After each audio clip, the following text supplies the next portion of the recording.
E o Redação Novo Tempo está de volta e nesse último bloco vamos falar agora sobre o ambiente de trabalho. Com medo de perder o emprego, muitas pessoas acabam tolerando situações de constrangimento e humilhação sem perceber que, na verdade, isso pode ser uma forma de assédio.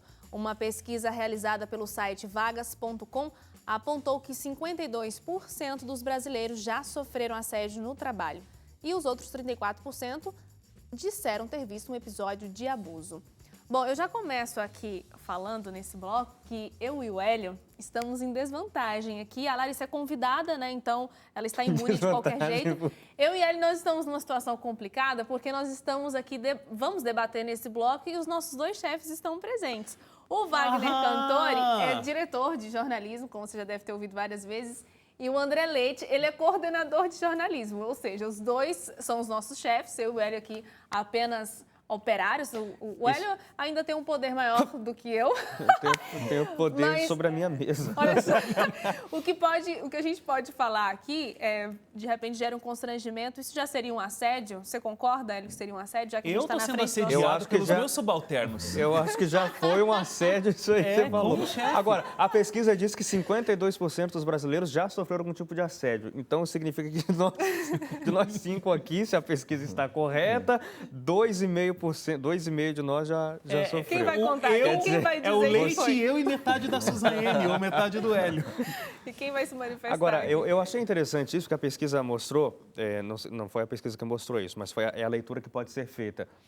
Com medo de perder o emprego nesse momento de crise, as pessoas acabam se submetendo e aceitando alguns tipos de abusos. E esses abusos são os mais variados. Isso acontece muito com essas empresas que precisam bater metas, né? Tem uma meta para cumprir e se o funcionário não cumpre essa meta, aí tem aquele castiguinho, passa uma vergonhazinha na frente dos outros. Lembrando que a gente não está falando só de abuso sexual, abuso moral também, né? Não, eu nem pensei no abuso sexual. Quando se fala no trabalho, é o assédio moral de todas as formas, né?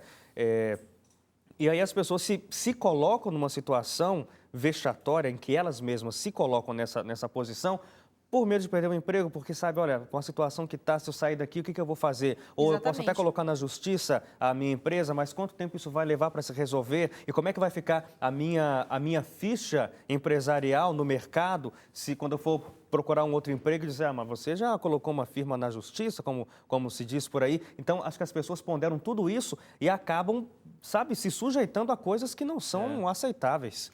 Por falar em desemprego, aqui nós temos um dado que nesse primeiro trimestre foi de 7,9% desde 2013. O que o Hélio falou sobre é um fato mesmo. Eu acho que é interessante para, de repente, alguém que chegou agora, está um pouco desavisado aqui da conversa, esse ponto que o Leite levantou. Quando a gente está falando de assédio no ambiente de trabalho, a gente não necessariamente está falando de assédio sexual no trabalho. Porque algumas pessoas pensam que... Mas existe ele também, né? Existe ele também, e eu acho que talvez o assédio sexual, ele seja o que as pessoas mais reagem contra. Então, porque... E conseguem, inclusive, perceber ele com mais facilidade. Agora, existem outros assédios, o assédio moral, por exemplo, que as pessoas talvez não tenham muita noção que ele existe e pensam, bom, ele é meu chefe, ele pode fazer o que ele quiser, se eu não estou feliz, eu tenho que ir embora. É só o jeito dele, né? É só o jeito dele. A gente, né, que trabalha, todo mundo aqui trabalha com comunicação. A gente sabe que o ambiente de comunicação é um ambiente um pouco hostil, às vezes, porque a gente trabalha em cima do laço, com o tempo e tudo mais. Graças a Deus, o ambiente de trabalho no Novo Tempo é diferente. Todo mundo que entra aqui, inclusive, comenta isso. Mas aquela coisa do... Por exemplo, a gente tem uma colega de trabalho que trabalhou numa outra empresa de comunicação, fora do país, inclusive. Ela conta que o chefe pegava um texto que ele não gostava, rasgava na frente dela e falava, que lixo é esse que você está fazendo? E jogava. Isso parece que pode ser considerado um assédio, né? Parece que... Porque você coloca a pessoa numa situação de constrangimento vexatória. Público, né? Se você tem alguma observação a fazer o trabalho de alguém, você tem alguma, sei lá, ainda que seja uma bronca mais veemente e tal, você chama a pessoa no ambiente privado e conversa com a pessoa de uma maneira correta, inclusive, mesmo que seja no ambiente privado, você também não pode falar o que você quiser para a pessoa, né? Precisa ser profissional também. Mas é que, para muita gente, a pessoa não está nem aí com isso. Faz isso na frente de todo mundo, humilha a pessoa, etc. E a pessoa, é o que você falou, a pessoa, para não perder o emprego, ou pensando, esse é o tipo de situação que tem a ver com esse meu tipo de ambiente de trabalho mesmo. Quem trabalha com comunicação ou com jornalismo diário, ou seja lá qualquer tipo de meta, telemarketing para bater telemarketing meta, como ele tal, falou. é assim. E não pode ser assim, as pessoas precisam ser respeitadas, né?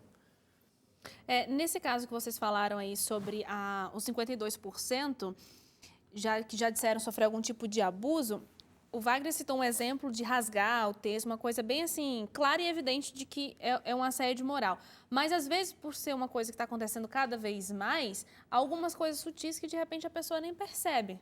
E vai deixando passar aquela situação ali constrangedora. Eu lendo aqui, antes de vir para o programa, uma mulher mesmo que deu um depoimento falando que ela sentia dor de estômago, enjoo ao ir para o trabalho, porque a patroa tinha diversas ações ao longo da semana de assédio moral com ela, chegava na sexta-feira e dava um presente. Parece que assim, morde e assopra. É uma situação horrível, né? Que a pessoa vai para o trabalho assim, chorando, né? Imagina, segunda-feira para ele já é um karma. É o terror. Bom, eu vou dar o meu testemunho. Não, olha, é o seguinte, eu já trabalhei em alguns lugares, trabalhei na Novo Tempo um tempo e não é daqui o testemunho. Que fique claro, né? Que fique claro. Né? Mas, assim, quando eu comecei minha carreira, eu trabalhei como profissional renomado, eu aprendi praticamente tudo que eu sei de jornalismo com ele, mas era super complicado. Eu lembro que no dia que prenderam o Saddam Hussein, eu tive que trabalhar lá com ele, de manhãzinha cedo, nevava, e meus pés congelando, eu segurando o guarda-chuvinho, era só uma estagiária. Eu falei, meu Deus do céu, eu não posso falar, eu acho que eu perdi circulação nos meus pés e não sei o quê. Aí, a hora que ele terminou de fazer a passagem, eu falei, meu pé está congelando. Caminha, Larissa! Você vai ficar aí daqui! Eu vou ter que te levar no hospital! E não sei o quê. Eu falei, meu pezinho só estava congelando. Entende? Assim, um dia eu caí na neve, eu levei outra bronca. Ele falou assim, ainda vai se quebrar, vai me atrasar, eu vou perder não sei o quê. Entende? Tipo assim, ele era super uma pessoa... preocupado com a sua integridade física, né? Sim, super, super. Mas assim, eu aprendi muita coisa com ele. É claro que às vezes eu tenho vontade de chegar lá e falar assim, honorários do psicólogo, por favor, aqui, ó. O que você fez, porque vão causando algumas marcas que você começa a duvidar se você tem competência, se você... Só que não era só comigo. Eu vi, tipo, mãe de família, pai de família, fazer isso com câmera, gente, sabe? E, enfim, é triste ver uma pessoa assim. Acontece que também isso me ajudou a criar também uma casca, entendeu? De que uma vez alguém me ligou no telefone, já era fora do expediente de trabalho, e começou a gritar. E como eu já tinha tido aquilo, eu falei assim, você não grita comigo, a gente conversa de manhã quando eu chegar no trabalho. Horário de trabalho, você está me ligando fora do horário de trabalho e gritando, a gente não vai conversar.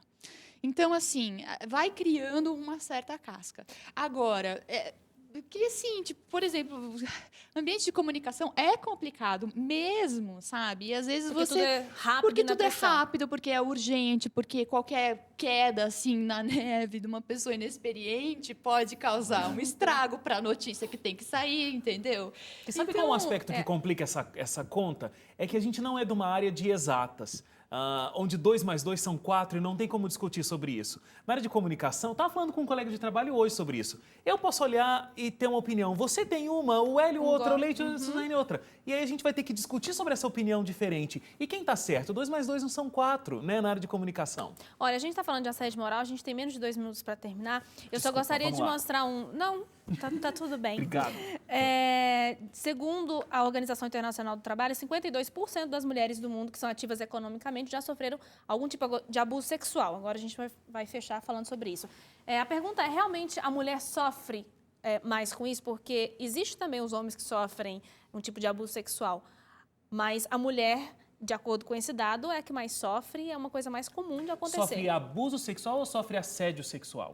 Assédio, desculpa. Assédio, uma coisa que eu achei interessante na pesquisa sobre isso é exatamente como em alguns ambientes de trabalho, inclusive nesses que são mais lightzinhos, assim, sabe? Que o ambiente de trabalho é bem leve, descontraído, tal.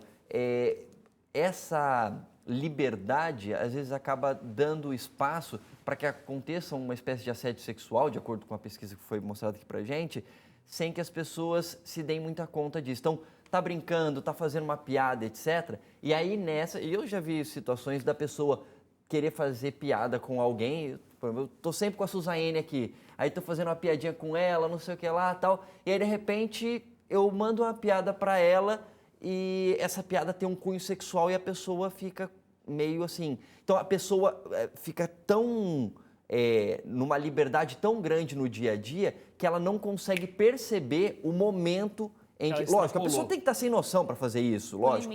Mas eu digo assim, a pessoa não consegue perceber o limite entre uma descontração ou uma conversa mais amistosa, etc., com o que pode ser considerado como uma espécie de assédio sexual. Ainda que em tom de piada ou brincadeira, mas geralmente a pessoa que vai fazer um assédio sexual assim, ela não chega séria, ela joga, porque se alguém falar assim, nossa, mas você está me assediando, ou falar uma coisa, fala, não, tô brincando, para, que isso, tal. Ainda chama a gente de louca, né? Exatamente. Descontrolada. Bom, esse bloco termina por aqui. Eu quero agradecer a presença da Larissa. Muito obrigada por ter vindo, viu? Foi muito bom ter você com a gente. Foi um prazer. Obrigada, Wagner. Obrigada, Hélio. Obrigada, André Leite, também pela sua presença. E obrigada a você que esteve aqui junto com a gente. Um grande abraço. A gente se vê no próximo Redação. Tchau, tchau.